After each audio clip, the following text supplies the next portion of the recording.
নমস্কার বন্ধুরা, দীপিকার পাকশালাতে আপনাদের সকলকে স্বাগত জানাই। আবারও চলে এসেছি নতুন একটা রেসিপির সাথে। আজকে আপনাদের সাথে শেয়ার করব ফুলকপির একটি অসাধারণ রেসিপি, সেটি হলো নিরামিষ ফুলকপির কালিয়া। যে কোনো নিরামিষ দিনে খুব কম উপকরণ দিয়ে আপনারা চটজলদি বাড়িতে বানিয়ে নিতে পারবেন এই নিরামিষ ফুলকপির কালিয়া। তো আসুন দেখে নেওয়া যাক আমার আজকের এই রেসিপিটি। নিরামিষ ফুলকপির কালিয়া বানানোর জন্য আমি এখানে নিয়েছি ফুলকপিগুলোকে আমি এরকম ডুমো ডুমো করে কেটে নিয়েছি। আর নিয়েছি আলুগুলোকেও আমি ডুমো ডুমো করে কেটে নিয়েছি। 1 ইঞ্চির মতো আদা কুচি, 4টে কাঁচা লঙ্কা, একটা টমেটো আর 6টা মতো কাজু বাদাম। প্রথমে কড়াইয়ে দিয়েছি সর্ষের তেল ভালো মতো গরম হয়ে গেছে। এবার আমি আলুগুলোকে প্রথমে ভেজে নেব। আলুগুলোকে তেলের সাথে খুব ভালো করে মিশিয়ে নিয়েছি। দেব পরিমাণ মতো লবণ, দেব পরিমাণ মতো হলুদ। লবণ হলুদের সাথে আলুগুলোকে খুব লাল লাল করে ভেজে নেব। আলুগুলো ভালো মতো লাল লাল করে ভেজে নিয়েছি, আর এগুলোকে আমরা তুলে নিলাম। এবার ওই তেলেই ফুলকপিগুলোকেও ভেজে নেব। আপনারা চাইলে ফুলকপিগুলোকে একটু সেদ্ধ করে নিয়েও ভেজে নিতে পারেন, তবে আমি আর এখানে আজকে সেদ্ধ করছি না, ডাইরেক্ট ফুলকপিগুলোকে তেলেই ভেজে নিচ্ছি। ফুলকপিগুলোকেও আবার ভালো মতো লাল লাল করে ভেজে নেব। আলু ভাজার সময় তেলে একটু লবণ আর হলুদ দিয়েছিলাম, তাই ফুলকপি ভাজার সময় আর আমি লবণ হলুদ দিচ্ছি না।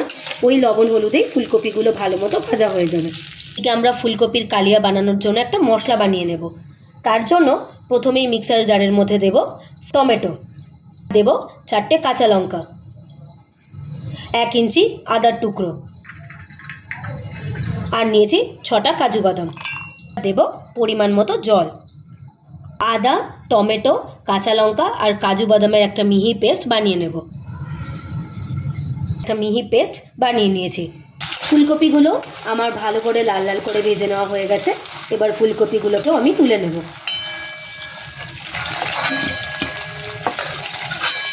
এবার ওই তেলেই ফোড়নে দেব একটা ফাটিয়ে নেওয়া শুকনো লঙ্কা, দেব গোটা জিরে, 2টো মুখ ফাটিয়ে নেওয়া এলাচ, 1 টুকরো দারচিনি, আর নিয়েছি 4টে লবঙ্গ। ফোড়নগুলো ভালো করে তেলের সাথে খানিকক্ষণ ভেজে নেব। ফোড়নটা তেলের সাথে খুব ভালো মতো ভাজা হয়ে গেছে। ফোড়ন থেকে একটা সুন্দর গন্ধ বেরিয়েছে। এবার তেলের উপরে দেব সামান্য একটু হলুদ গুঁড়ো, আর দেব সামান্য একটু লঙ্কার গুঁড়ো। এতে কিন্তু ফুলকপির কালারটা খুব ভালো আসবে। হলুদ আর লঙ্কার গুঁড়োটাকেও ভালো করে একটু তেলের সাথে ভেজে নেব। এবার এর মধ্যে আগে থেকে বানিয়ে রাখা মশলার পেস্টটাকেও দিয়ে দেব। এবার মশলাটাকে ভালো করে তেলের সাথে কষিয়ে নেব। এই সময় মশলাটাকে একটু কন্টিনিউয়াসলি নাড়িয়ে যেতে হবে, যেহেতু আমরা কাজু বাদাম দিয়েছি, কড়াইয়ের তলায় লেগে যাওয়ার সম্ভাবনা থাকবে। এবার এর মধ্যে দেব 1 টেবিল স্পুন ধনে গুঁড়ো, 1 টেবিল স্পুন জিরে গুঁড়ো, স্বাদ অনুযায়ী লবণ।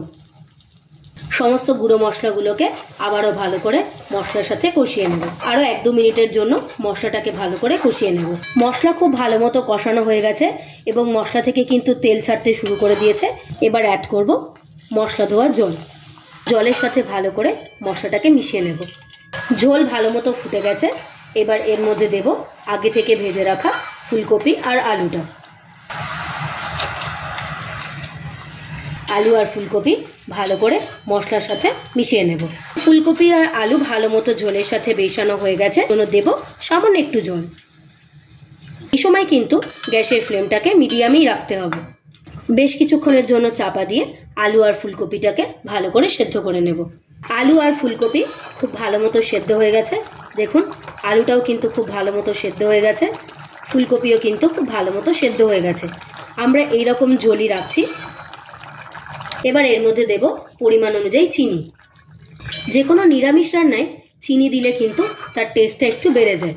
নিরামিষ ফুলকপির কালিয়া আমার একদম রেডি হয়ে গেছে। দেব 1/2 টিস্পুন গরম মশলার গুঁড়ো, আর দেব 1 চামচ ঘি। এবার এটাকে 5 মিনিটের জন্য স্ট্যান্ডিং টাইমে রেখে দেব। 5 মিনিট স্ট্যান্ডিং টাইমে রেখে দিয়েছিলাম।